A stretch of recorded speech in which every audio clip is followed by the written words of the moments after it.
2015 की गर्मियों में डलास के जांचकर्ताओं ने उस लक्ष्य पर ध्यान केंद्रित किया जिसे वे महीनों से सलाखों के पीछे भेजना चाहते थे। क्रिस्टोफर डंच, जिनका मेडिकल लाइसेंस हाल ही में रद्द हुआ था, ठंडे दिल के हत्यारे नहीं लगते थे। 2011 के एक ईमेल में उन्होंने खुद को ऐसा ही बताया था।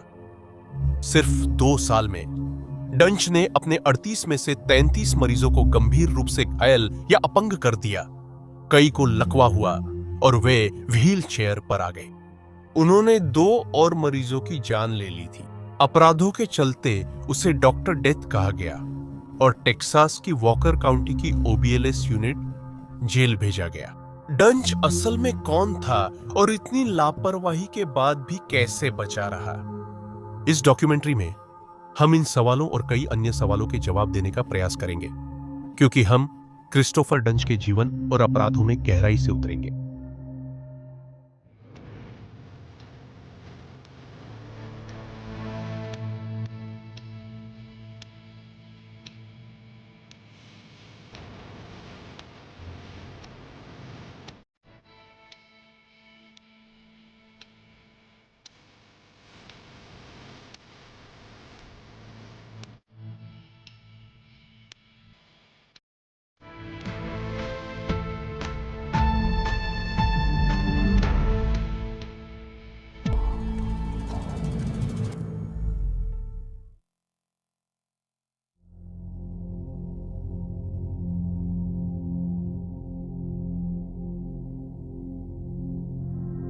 क्रिस्टोफर डैनियल डंच का जन्म 3 अप्रैल 1971 को मोंटाना में हुआ। उनके माता पिता डोनाल्ड और सुसान थे।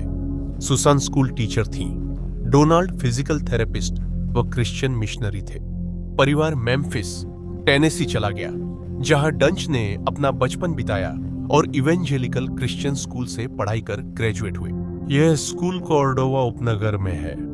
प्रोपब्लिका द्वारा लिखे गए एक लेख के अनुसार डोनाल्ड मोंटाना में एक फुटबॉल खिलाड़ी के रूप में ग्रिडायरन के स्टार रहे थे और डंच अपने पिता के नक्शे कदम पर चलना चाहते थे। उन्होंने हाई स्कूल में फुटबॉल टीम में लाइनबैकर की भूमिका निभाई। उनके सहपाठी डंच को उनकी दृढ़ता के लिए याद करते हैं। उन्होंने कहा कि उनका एक लक्ष्य था और उस लक्ष्य को पाने के लिए वे जो भी कर सकते थे करते थे। वे कॉलेज जाना और खेलना चाहते थे। मुझे याद है वे 180 पाउंड के थे और कहते थे लाइनबैकर बनने के लिए कोलोराडो स्टेट में 220 पाउंड होना पड़ेगा। फिर भी डंच को सबसे प्रतिभाशाली खिलाड़ी नहीं माना जाता था। हाई स्कूल के बाद उन्होंने मिल सैप्स कॉलेज में वित्तीय सहायता पर दाखिला लिया और फुटबॉल टीम में शामिल हुए, लेकिन उन्होंने अपने दिन इस इच्छा में बिताए कि वह ट्रांसफर होकर डिवीजन एक टीम के लिए लाइनबैकर खेले। उनका ध्यान खास तौर पर कोलोराडो स्टेट रन पर था। दूसरे साल में डंच टीम के कुछ चुनिंदा वॉक ऑन खिलाड़ियों में शामिल हुए और उनकी एथलेटिक कमजोरियां उजागर हुई।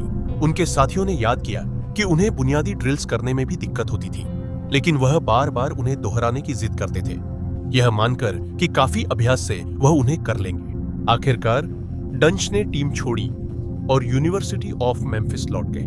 वह फुटबॉल खेलना चाहते थे, पर बार बार ट्रांसफर से उनकी पात्रता खत्म हो गई और वह नहीं खेल सके।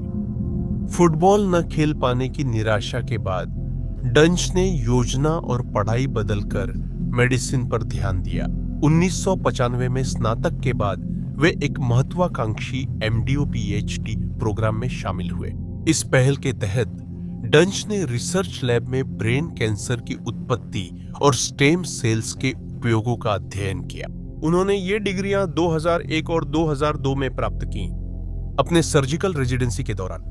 इसके बाद डंच ने 2 रूसी वैज्ञानिकों के साथ मिलकर काम किया, जिन्हें टेनेसी विश्वविद्यालय द्वारा भर्ती किया गया था, ताकि वे कमजोर पीठ वाले लोगों को मजबूत करने के लिए स्टेम सेल्स की व्यावसायिक संभावनाओं का पता लगा सके। तीनों ने डिस्क स्टेम सेल्स तकनीक का पेटेंट कराया और 2008 में डिस्क जेनिक्स कंपनी शुरू की, जिसका उद्देश्य ऐसे उत्पाद विकसित और बेचना था। डंच विश्वविद्यालय के 2 वरिष्ठ लोग शुरुआती निवेशक थे।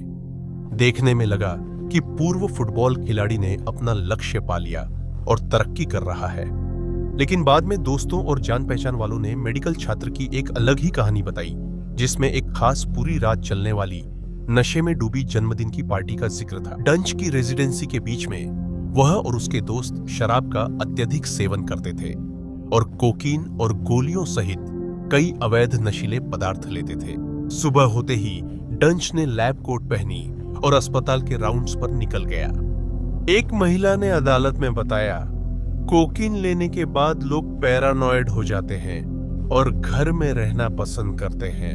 वह पूरी तरह से ठीक था काम पर जाने के लिए। उसके दोस्त ने कहा कि वे डंच से ऑपरेशन नहीं करवाएंगे, लेकिन यह न्यूरोसर्जन की मुश्किलों की शुरुआत थी। डिसजेनिक्स ब्रांड के एक शुरुआती निवेशक पेज ने कहा, शुरुआत में वह डंच और जिस तरह से उसने अपनी कंपनी को पेश किया उससे बहुत प्रभावित हुआ था, लेकिन समय के साथ वह चिंतित और सतर्क हो गया। हम सुबह मिलते थे और वह वोडका ऑरेंज जूस बना रहा होता था। पेज ने डंच के डेस्क की दराज में कोकीन और लिप्टा डॉलर नोट भी पाया। आखिरकार मेडिकल छात्र की नशीली पदार्थों और शराब की लत में रुचि ने उसे उसकी कंपनी से हाथ धोने पर मजबूर कर दिया। उसे बाहर निकाल दिया गया और उसके साझेदारों और निवेशकों ने शेयरों के पैसों को लेकर उस पर मुकदमा कर दिया। पेज ने कहा, मुझे नहीं लगता उसकी कभी सर्जन बनने की योजना थी जब उसने आमदनी खो दी। मुझे लगता है कि उसे खुद को संभालने के लिए मेडिकल क्षेत्र चुनना पड़ा। यूनिवर्सिटी ऑफ टेनेसी ने डंच या उसके मामले पर कभी कोई सार्वजनिक टिप्पणी नहीं की। डॉक्टर फ्रेडरिक बूप, न्यूरोसर्जरी विभाग प्रमुख, रिकॉर्डिंग में पकड़े गए और छात्र की कमियां जानने की बात मानी। 2012 में टेक्सास के एक डॉक्टर ने डंच की सर्जिकल गलतियों को लेकर बूप से संपर्क किया। बूप ने माना कि एक महिला ने छात्र रहते डंच के खिलाफ शिकायत की थी कि वह मरीजों से पहले नशा करता था। विश्वविद्यालय ने डंच को ड्रग टेस्ट के लिए कहा, लेकिन वह कुछ दिन गायब होकर बच गया।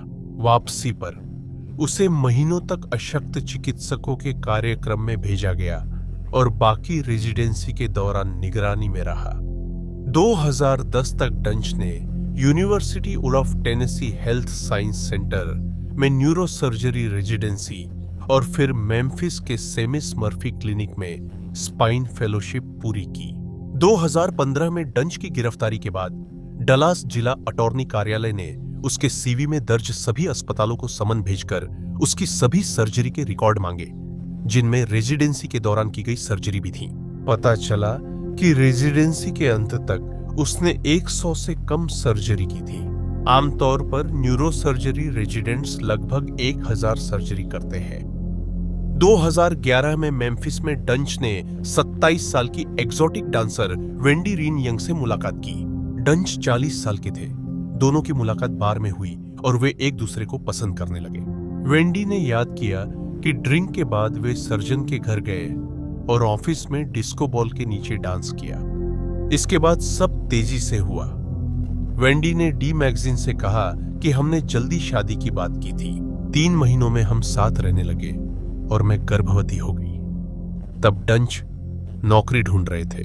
उनके पास न्यूयॉर्क और सैन डिएगो से ऑफर थे, लेकिन उन्होंने डलास का पद चुना। वेंडी उनके साथ जाने के लिए राजी हो गई क्योंकि वहां डंच का परिवार था, तो वे डंच के कार्यस्थल के पास एक 5 बेडरूम वाले घर में शिफ्ट हो गए और वेंडी ने उनके पहले बच्चे को जन्म दिया, एक बेटा जिसका नाम उन्होंने एडन रखा। शिफ्ट के कुछ समय बाद डंच ने अपनी असिस्टेंट किम्बरली मॉर्गन के साथ अफेयर शुरू किया, जिन्होंने बाद में बताया कि वे रोमांटिक समय साथ बिताते थे। अपने ऑफिस में, जहां वेंडी के मुताबिक उसने वोदका की फ्लास्क रखी थी, मॉर्गन अक्सर घर रहती थी, पर वेंडी ने सोचा ये सिर्फ काम के लिए है। उन्हें नहीं पता था कि डंच ने असिस्टेंट से वेंडी को सिर्फ दोस्त बताया, पार्टनर या बेटे की मां नहीं। 2013 के अंत में डंच का मेडिकल लाइसेंस रद्द हुआ और वे दिवालिया हुए। उसी समय वेंडी प्रेस्टन के साथ गर्भवती थी, जिसे उन्होंने सितंबर 2014 में जन्म दिया। इस वक्त तक उनका रिश्ता खत्म हो चुका था और वेंडी अपनी बहन के साथ गारलैंड, टेक्सास में थी।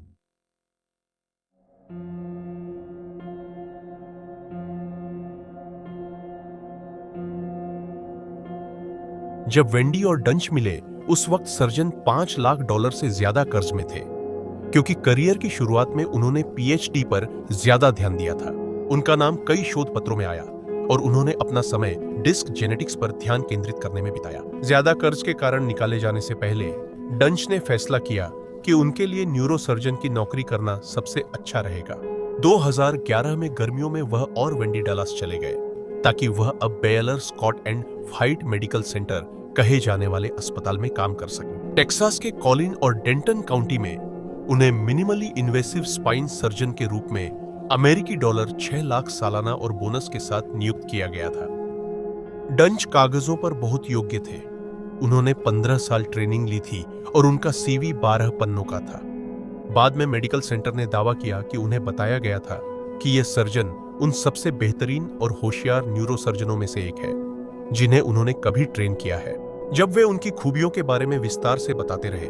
इसके अलावा जब बेलर प्लेनो ने उनकी कमजोरियों या उन क्षेत्रों के बारे में पूछा जिनमें सुधार की जरूरत थी, निरीक्षण करने वाले चिकित्सक ने बताया कि डंच की कमजोरी थी कि वह अकेले ही बहुत काम ले लेते थे।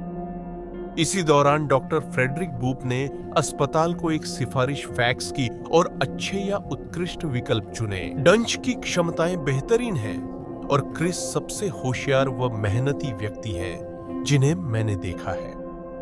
डॉक्टर जॉन रॉबर्टसन, डंच के पर्यवेक्षक, डिस्क जेनिक्स में निवेशक और पुराने पारिवारिक मित्र थे। उन्होंने सिफारिश में लिखा कि इस सर्जन की कार्य के प्रति उत्कृष्ट नैतिकता है। बैला प्लानों में शामिल होते ही डंच ने लोगों को गलत तरीके से प्रभावित किया और सहकर्मियों पर बुरा असर डाला। अनुभवी वैस्कुलर सर्जन रैंडल कर्बी ने याद किया कि डंच अक्सर अपनी क्षमताओं का घमंड करता था, जबकि वह नया ही था। डंच वहां दिग्गजों में है और बार बार बता रहा था कि डैलस में ज्यादातर रीढ़ की सर्जरी गलत हो रही है और वह शहर सुधारने वाला था। उसने कहा कि उसका प्रदर्शन दयनीय था। वह पहले या दूसरे वर्ष के न्यूरोसर्जिकल रेजिडेंट जैसा काम कर रहा था, लेकिन उसे अपनी खराब तकनीक का पता नहीं था। जल्दी ही डंच का अन्य डॉक्टरों से इस पर झगड़ा हुआ कि वह जिम्मेदारियां निभा रहा है या नहीं। एक खास घटना सितंबर 2011 में उन्होंने मरीज की देखभाल के बजाय लास वेगास जाने पर सहकर्मियों की कड़ी आलोचना झेली। लेकिन हालात और बिगड़ गए जब डंच ने सर्जिकल चाकू उठाया।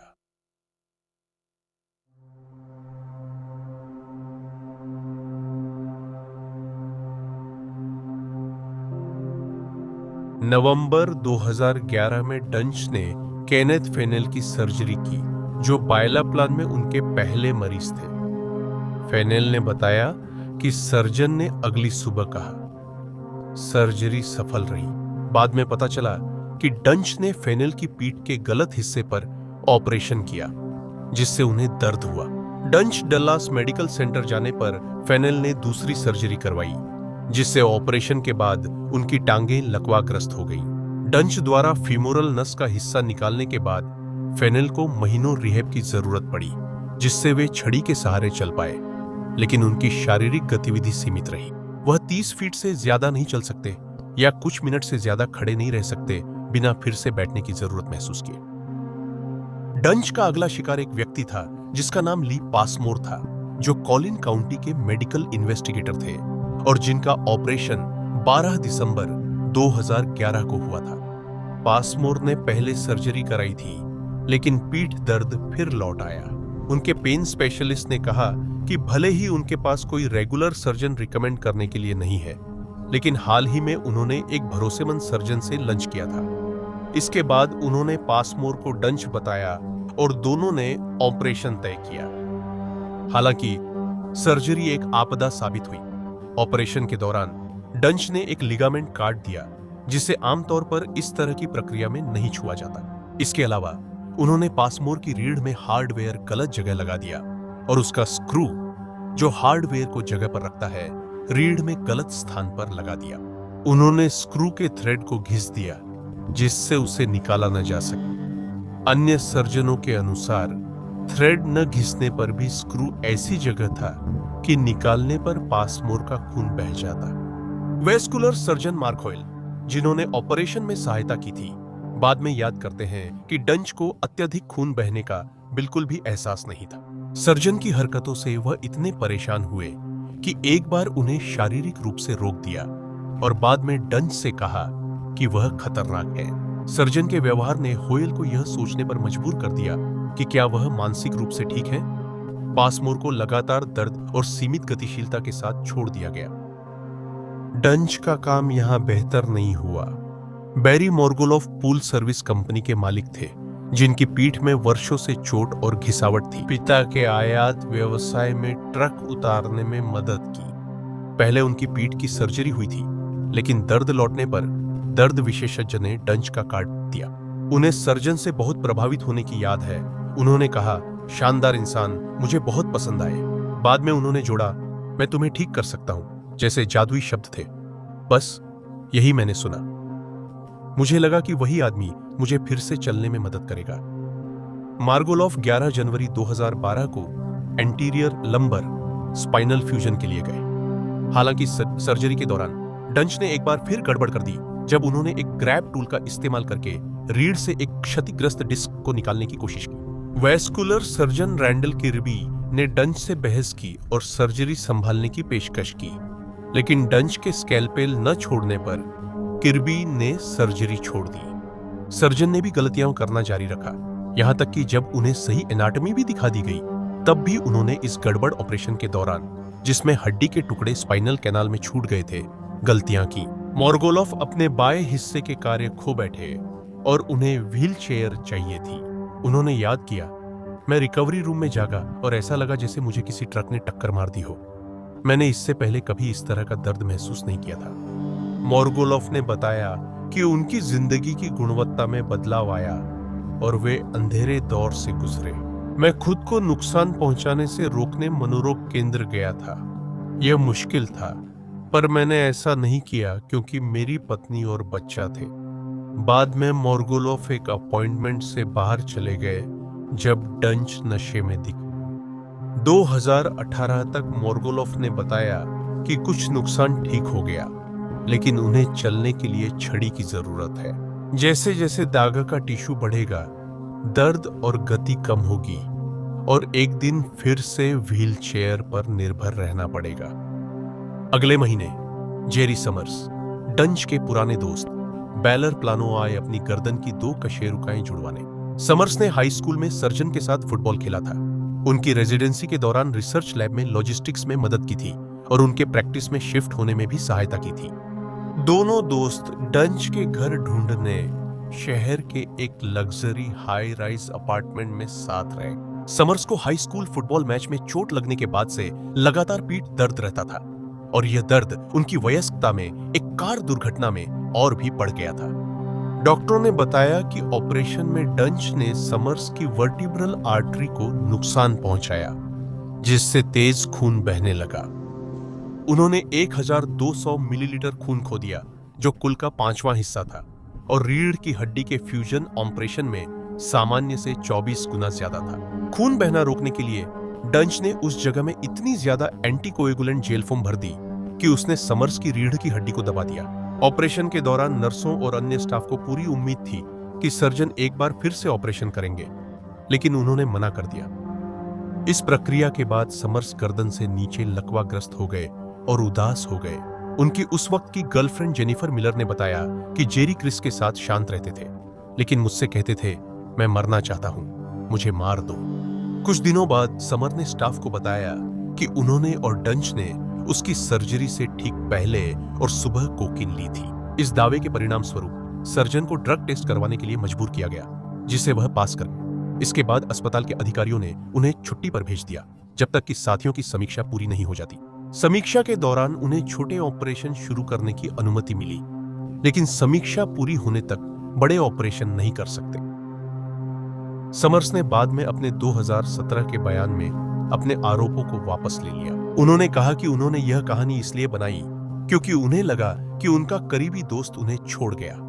मैं बहुत गुस्से में था, चिल्ला रहा था और चाहता था कि वह वहां हो, और इसलिए मैंने एक ऐसा बयान दिया जो जरूरी नहीं था कि सच हो। वह बयान सिर्फ इसलिए दिया गया था ताकि वह उसे सुन सके और सोचे, मुझे वहां जाना चाहिए।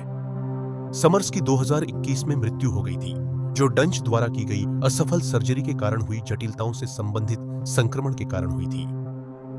फिर भी डंच को न निलंबित किया गया और न लाइसेंस रद्द, और उन्होंने खराब रिकॉर्ड के बावजूद ऑपरेशन जारी रखा। केली मार्टिन 54 साल की स्कूल टीचर थी जो सर्जरी के बाद पति संग एंटीगुआ जाना चाहती थी। सीढ़ी पर एक स्टेप चूकने से वह गिर गई और उनकी पीठ में हर्निएटेड डिस्क हो गई। फिजिकल थेरेपी और मसल रिलैक्सर्स से आराम न मिलने पर डॉक्टर ने डिस्क की मरम्मत के लिए छोटी सर्जरी की सलाह दी। उन्हें डंच भेजा गया। सर्जरी में उन्होंने रक्त वाहिका काटी और नस में छेद किया।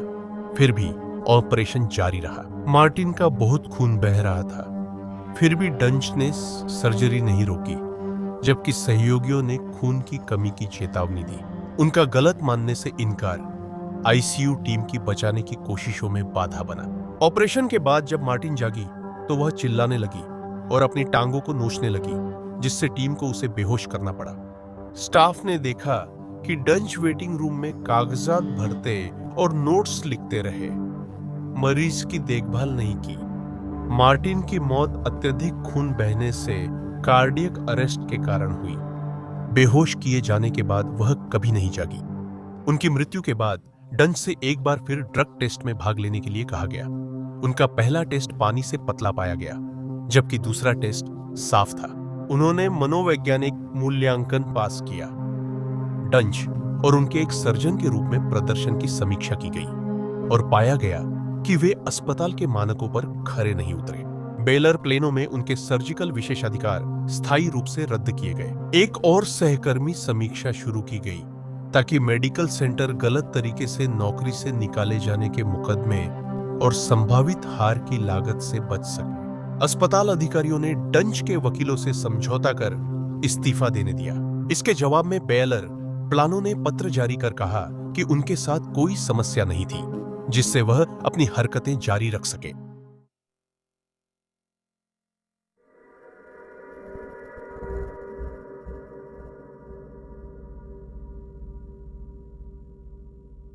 अगर डंच को निकाला जाता तो बेलर प्लानो को उन्हें एनपीडीबी या नेशनल प्रैक्टिशनर डेटा पंक को रिपोर्ट करना पड़ता। एनपीडीबी की स्थापना 1990 में डॉक्टरों के खिलाफ गलत चिकित्सा मुकदमों और प्रतिकूल कार्रवाइयों को ट्रैक कर समस्याग्रस्त डॉक्टरों की पहचान के लिए हुई थी, जैसे प्रतिबंध, निष्कासन, निलंबन या मेडिकल लाइसेंस रद्द, निलंबित होना। सिद्धांत रूप में यह एक अच्छा विचार है, लेकिन इसमें निश्चित रूप से कुछ खामियां हैं। न केवल डंच जैसे लोगों की रिपोर्टिंग से बचने के तरीके हैं, बल्कि जैसे जैसे हम इस मामले को और गहराई से समझेंगे, ये तरीके और भी स्पष्ट हो जाएंगे। मेडिकल प्रैक्टिशनर डेटाबेस की जानकारी न तो आम जनता न ही डॉक्टरों के लिए उपलब्ध है, सिर्फ अस्पताल प्रशासकों के लिए है। प्रोपब्लिका की 2008 रिपोर्ट के अनुसार कई अस्पताल रिपोर्ट भेजने से हिचकिचाते हैं, क्योंकि इससे डॉक्टरों की नौकरी या मुकदमों पर असर पड़ सकता है। वकील के वैन वी, जिन्होंने बाद में डंच के कुछ मुवक्किलों का प्रतिनिधित्व किया, ने कहा, अगर डॉचो डंच को अन्य अस्पतालों में विशेषाधिकार नहीं मिलते तो सैद्धांतिक रूप से वे बेलर पर मुकदमा कर सकते थे। उन्होंने कहा, मैं हर साल $2 मिलियन कमा सकता था।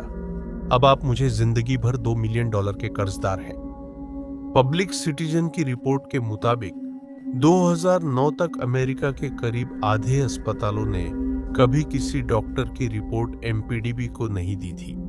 एक हालिया विश्लेषण में पाया गया कि बाद के वर्षों में ज्यादा बदलाव नहीं हुआ। डंच को अनुशासित करने का एक तरीका था उन्हें टेक्सास मेडिकल बोर्ड को रिपोर्ट करना, लेकिन ऐसी प्रक्रियाएं अक्सर धीरे धीरे होती हैं। अगर अस्पताल द्वारा पर्याप्त ठोस सबूत पेश किए जाते तो बोर्ड मरीजों को नुकसान से बचाने के लिए तुरंत कार्रवाई कर सकता था। 2012 में मेडिकल बोर्ड में रहे डलास के पल्मोनोलॉजिस्ट डॉ एलन सुल्किन ने कहा कि अगर बे एलर के कदमों की सही तरीके से रिपोर्ट की गई होती तो मुझे उम्मीद है कि बोर्ड कुछ ही दिनों में बैठक करता और तुरंत निलंबन लागू कर देता। उन्होंने आगे कहा कि उसके बाद एक जांच की जाती और डंच को जांच पूरी होने तक ऑपरेशन करने की अनुमति नहीं दी जाती। उन्होंने अस्पतालों और उनके स्टाफ की भी आलोचना की कि उन्होंने उसे जल्दी रिपोर्ट क्यों नहीं किया। सबसे बुरा क्या होगा? मुकदमा? अरे, लोग मर रहे हैं और हम बस मुकदमे के डर से रुक रहे हैं। दिलचस्प यह है कि डंच के 2014 में बेलर छोड़ने के 2 साल बाद उनके अस्पताल के काम की रिपोर्ट न करने के फैसले की राज्य स्वास्थ्य अधिकारियों ने जांच की थी। जांच के बाद अस्पताल को नोटिस और $1 लाख जुर्माना लगा। अगले साल दोनों को वापस ले लिया गया। टेक्सास स्वास्थ्य और मानव सेवा आयोग ने कारण बताने से इनकार किया, कहते हुए कि रिकॉर्ड गोपनीय है।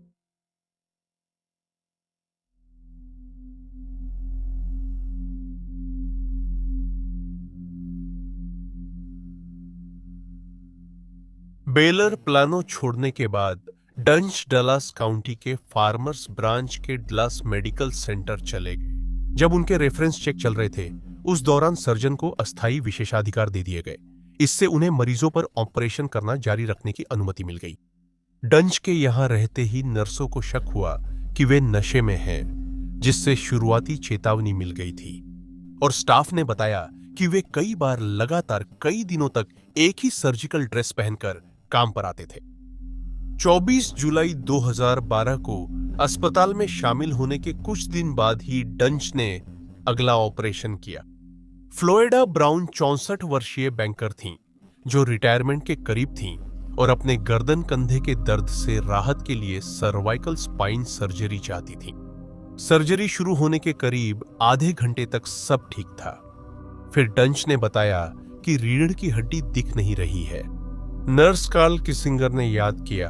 वह बोले, यहां बहुत खून है, मैं देख नहीं पा रहा हूं। डंच बार बार स्क्रब तकनीशियन को ज्यादा सक्शन करने को कह रहे थे। खून हटाओ, मैं नहीं देख पा रहा, किसिंगर ने कहा। यह मेरे लिए वाकई चिंता की बात है, क्योंकि न सिर्फ वह इसे सही तरीके से नहीं कर पा रहे हैं जब वह देख नहीं पा रहे, बल्कि सवाल यह भी है कि अभी भी खून क्यों बह रहा है। रिकवरी रूम में ब्राउन ने कहा, वह ठीक है और कई परिवार वाले मिलने आए। अगली सुबह 5 बजे तक वह झटके खाने के बाद बेहोश हो गई। रिपोर्ट में बताया गया कि उनके दिमाग में दबाव बढ़ रहा था, लेकिन कारण अज्ञात था। डंच से संपर्क नहीं हो सका। अफरा तफरी के दौरान वे अस्पताल में देर से बिखरे और कई दिनों से पहने स्क्रब्स में पहुंचे।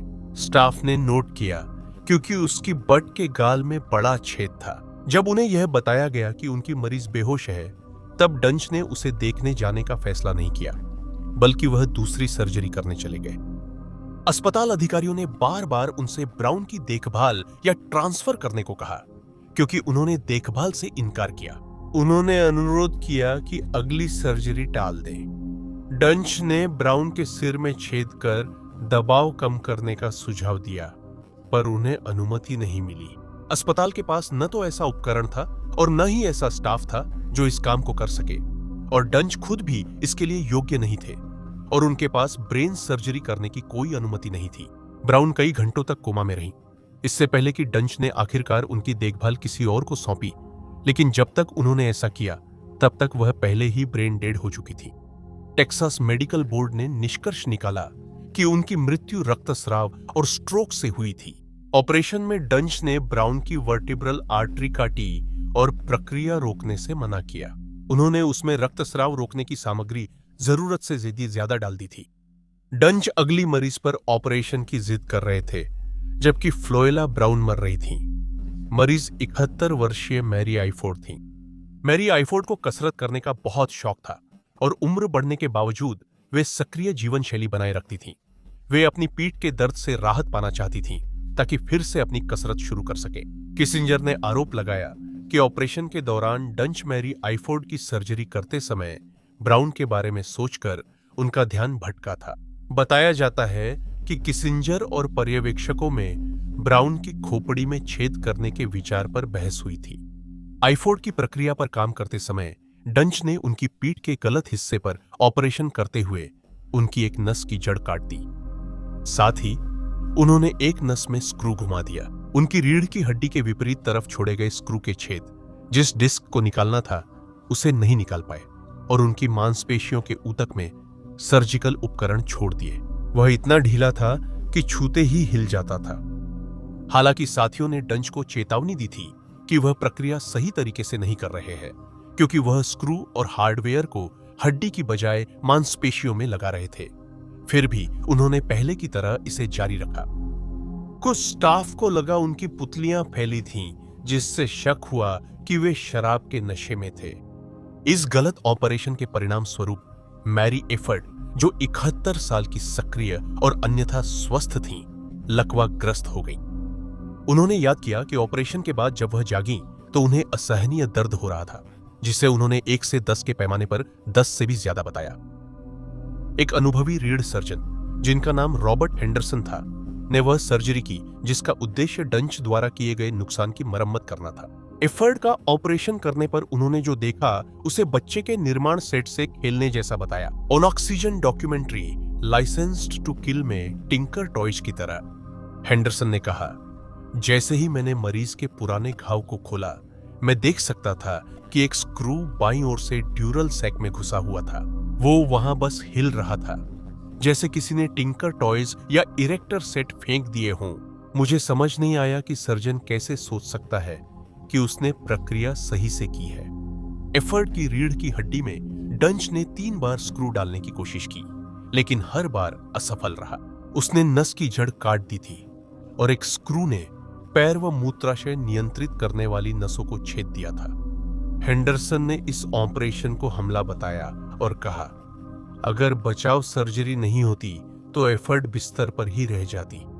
डंच की अयोग्यता ने उस वरिष्ठ सर्जन को यह सोचने पर मजबूर कर दिया कि क्या वह सच में वही है जो वह कहता है, और क्या उसके पास सच में कोई डिग्री है भी या नहीं। हेंडरसन को यकीन नहीं हो रहा था कि कोई असली सर्जन ऑपरेशन इतनी खराब तरह से कर सकता है। उन्हें लगा कि मानव शरीर रचना जानने वाला समझ जाएगा कि वह मैरी की पीठ के गलत हिस्से पर काम कर रहा था। हेंडरसन ने डंच की फोटो टेनेसी विश्वविद्यालय भेजी, जिससे पुष्टि हुई कि वह वहीं से स्नातक था। उन्होंने मेम्फिस में डंच के फेलोशिप और रेजिडेंसी सुपरवाइजर को भी फोन किया। यहां हेंडरसन को पता चला कि वह सर्जन कभी अशक्त डॉक्टरों के कार्यक्रम में था। हेंडरसन की खोजों और डंच द्वारा 2 ऑपरेशन बिगाड़ने, जिसमें एक महिला की मौत हुई, के बावजूद उसे एनपीपीडी को रिपोर्ट नहीं किया गया। तब अस्पतालों को अस्थायी विशेषाधिकार वाले डॉक्टरों की रिपोर्ट करना जरूरी नहीं था। इसी वजह से डॉक्टर डेथ मरीजों की जिंदगियां बर्बाद करता रहा।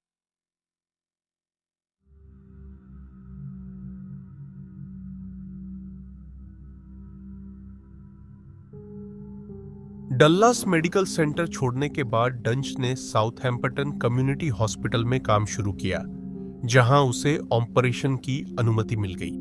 अस्पताल की प्रतिष्ठा पहले से संदिग्ध थी। यह 2 बार दिवालिया हुआ और एक पूर्व सीईओ को स्वास्थ्य धोखाधड़ी में जेल हुई। इसी समय डंच ने कॉलिन काउंटी और डेंटन काउंटी के फ्रिस्को में स्थित एक outpatient clinic, Frisco ambulatory surgery centre में भी एक पद संभाला।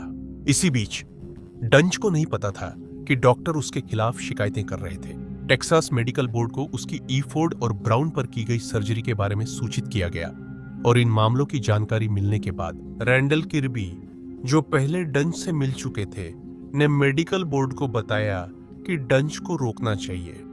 किर्बी ने टेनेसी विश्वविद्यालय में डॉक्टर फ्रेडरिक बुक और बेयलर प्लानो अस्पताल के अधिकारियों से भी संपर्क किया। कुछ महीने बीते, किर्बी और हेंडरसन को कुछ पता नहीं चला, जबकि डंच अब भी ऑपरेशन कर रहा था।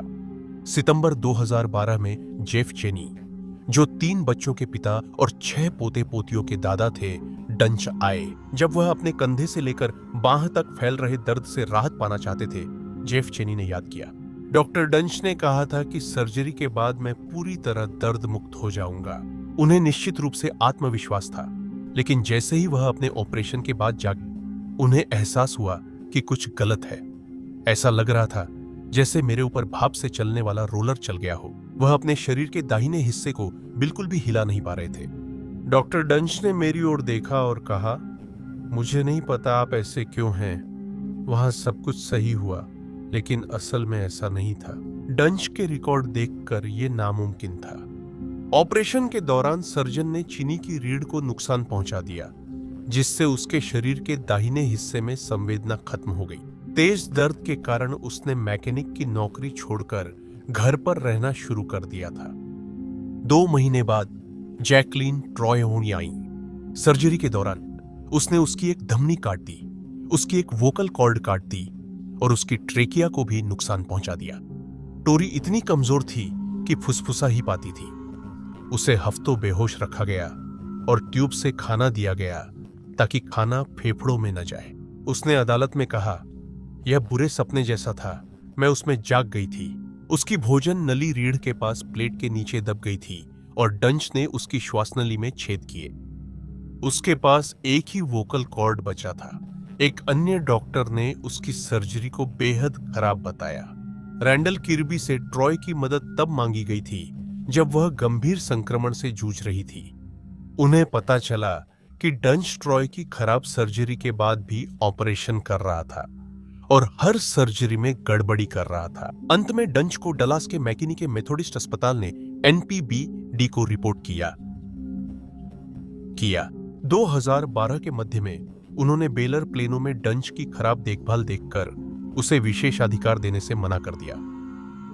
9 अप्रैल 2013 को फिलिप मेफील्ड की 45 मिनट की साधारण प्रक्रिया तय थी। 20 साल से पेशेवर ट्रक ड्राइवर, पहले नौसेना में थे। मेफील्ड को अपनी नौकरी पसंद थी, पर लंबे समय तक बैठने से उन्हें दिक्कतें होने लगीं। डंच के अनुसार ऑपरेशन सफल रहा, लेकिन जब एंजेला रिकवरी रूम में आई तो उन्हें तुरंत कुछ गलत लगा। उनके पति खुद को संभाल नहीं पा रहे थे। कोई नियंत्रण या सहारा नहीं था, वह बस गिर रहे थे। एंजेला ने एस्क्वायर मैगजीन को बताया। उन्होंने बताया कि इसके बाद मेफील्ड को एक और अस्पताल ले जाया गया और एक दूसरा डॉक्टर दिया गया, लेकिन तब तक नुकसान हो चुका था। उनकी रीढ़ की हड्डी विकृत हो गई थी और उसे ठीक करने के लिए कुछ भी नहीं किया जा सकता था, मेफील्ड ने कहा। उन्होंने कहा, मैं चल नहीं पाऊंगा, पर मैंने जवाब दिया, मैं फिर चलूंगा। मुझे अपनी जिंदगी और 3 बेटों को पालना है। मेफील्ड की सर्जरी कई घंटे चली और डंच द्वारा ड्रिल करने से उनकी रीढ़ को नुकसान पहुंचा, जिससे वे गर्दन से नीचे आंशिक रूप से लकवाग्रस्त हो गए। आखिरकार उन्होंने छड़ी की मदद से चलने की अपनी क्षमता फिर से हासिल कर ली, लेकिन वे लगातार दर्द, बेहोशी के दौरे और सिरिंगोमाइलिया नामक एक दर्दनाक स्थिति के साथ जीते रहे, जिसमें उनकी रीढ़ की हड्डी पर सिस्ट बन गए थे। मेरा दर्द इतना बढ़ता है कि स्वायत्त तंत्रिका तंत्र उत्तेजित होकर मैं बेहोश हो जाता हूं। यहां पैरामेडिक्स को बुलाने पर पता बताने की जरूरत नहीं होती, उन्हें पता है कि वे मेरे बारे में बात कर रहे हैं, उन्होंने docu series license to kill को बताया।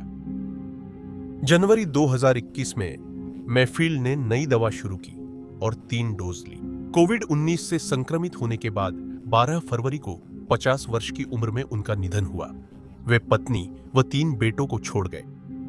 डंच का अगला शिकार मार्शल टेक्स म्यूजिस था, जो उत्साही धावक था और डिजेनरेटिव डिस्क डिजीज से पीड़ित होने लगा।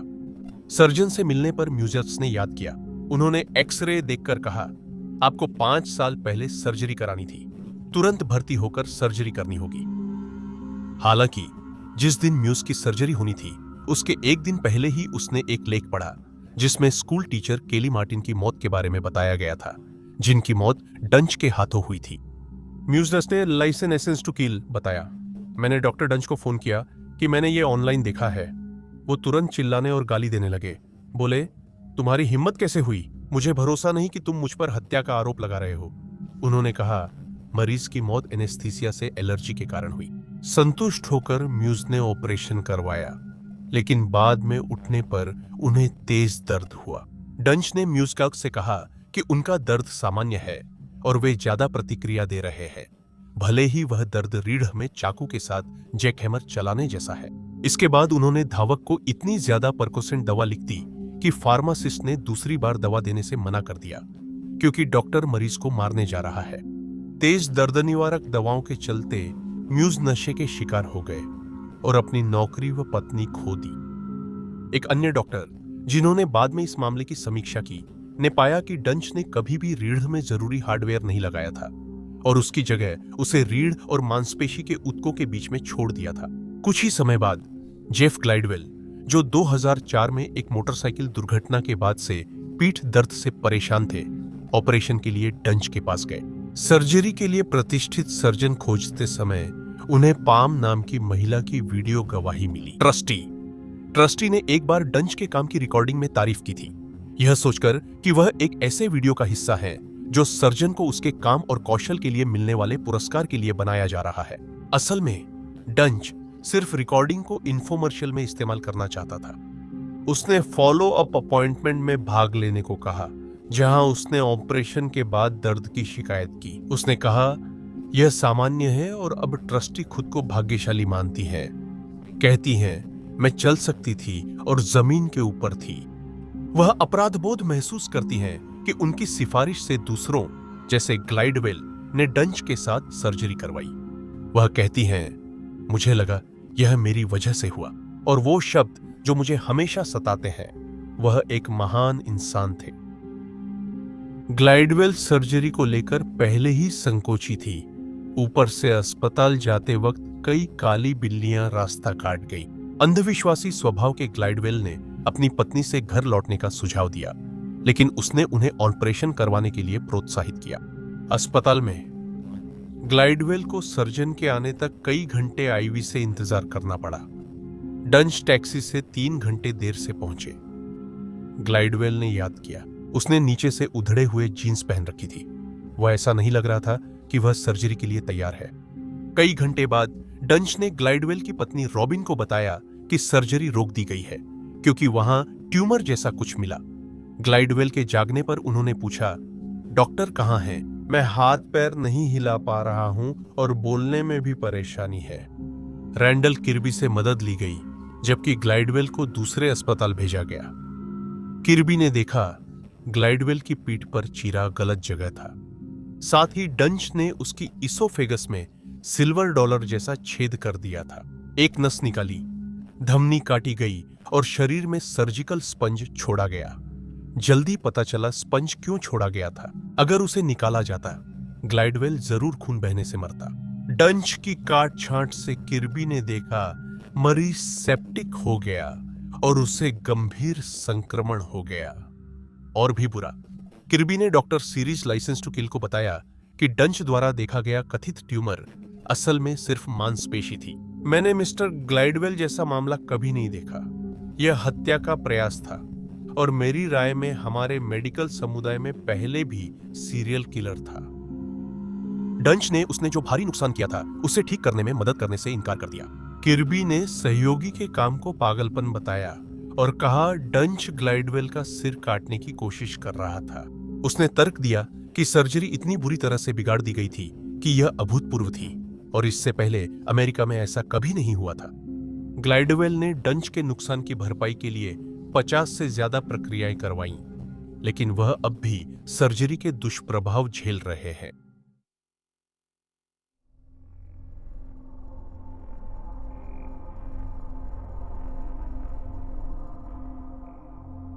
ग्लाइडवेल की खराब सर्जरी से पहले ही टेक्सास मेडिकल बोर्ड करीब 10 महीने से डंच की जांच कर रहा था। सर्जन रॉबर्ट हेंडरसन इतने निराश थे कि डंच अब भी ऑपरेशन कर रहे थे।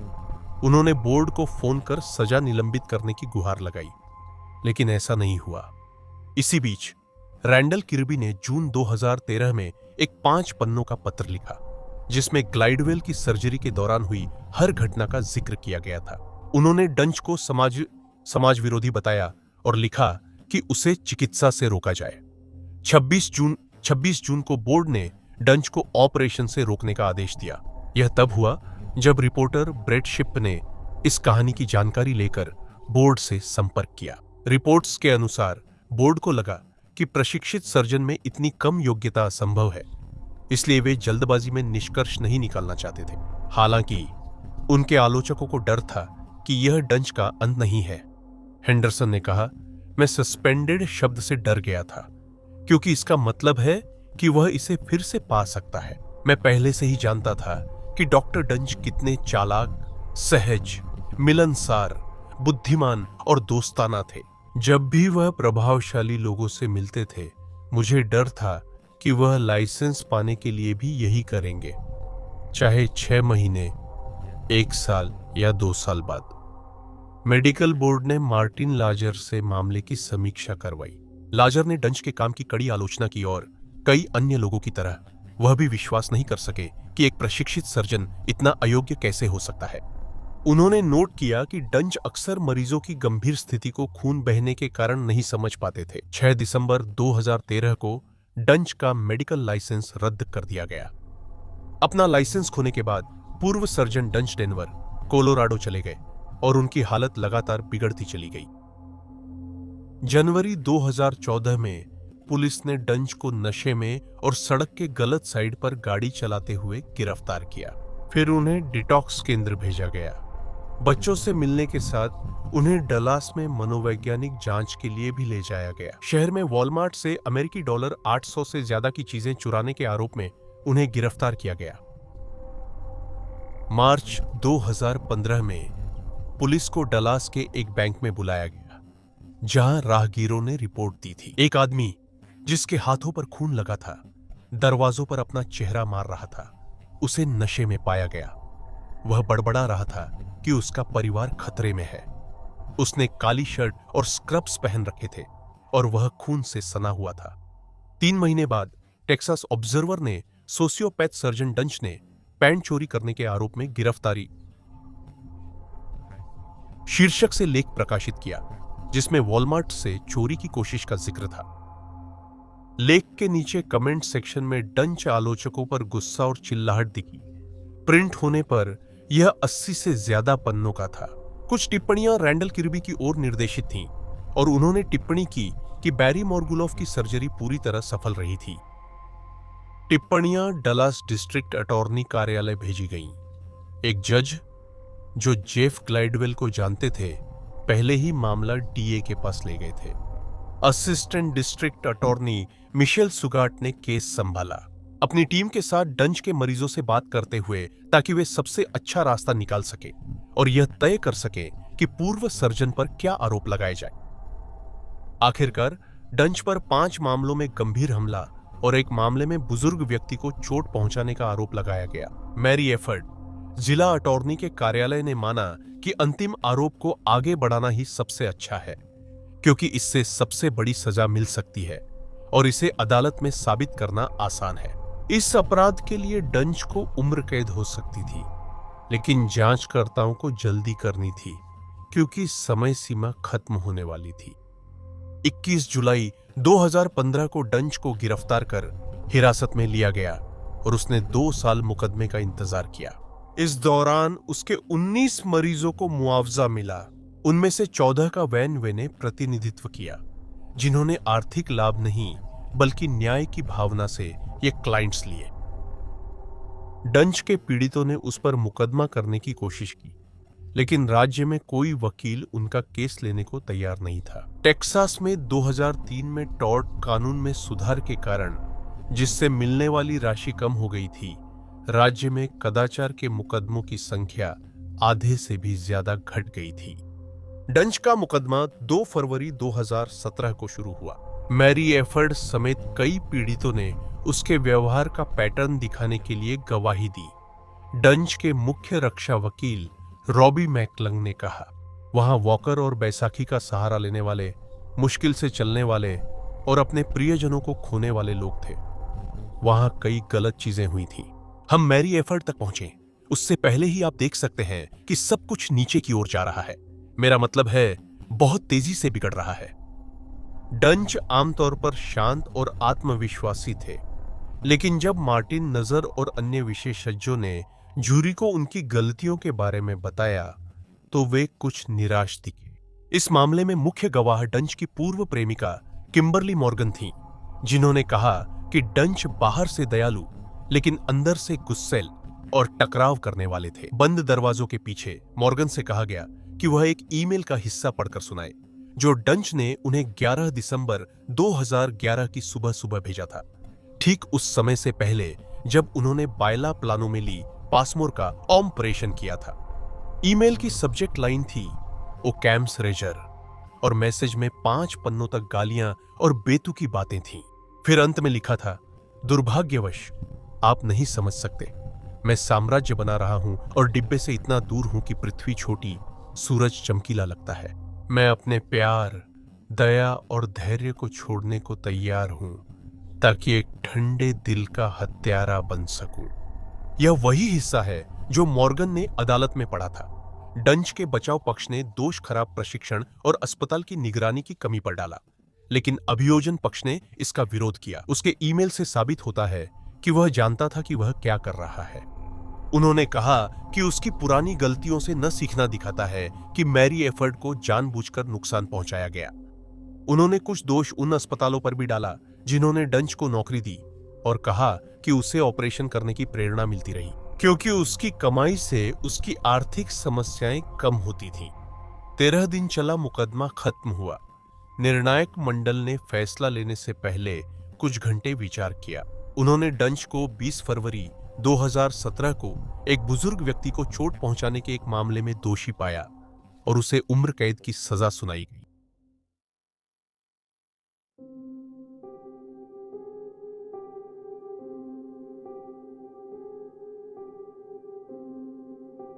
आज भी डंच हंट्सविल के O B Ellis unit Texas Department of Criminal Justice में सलाखों के पीछे है।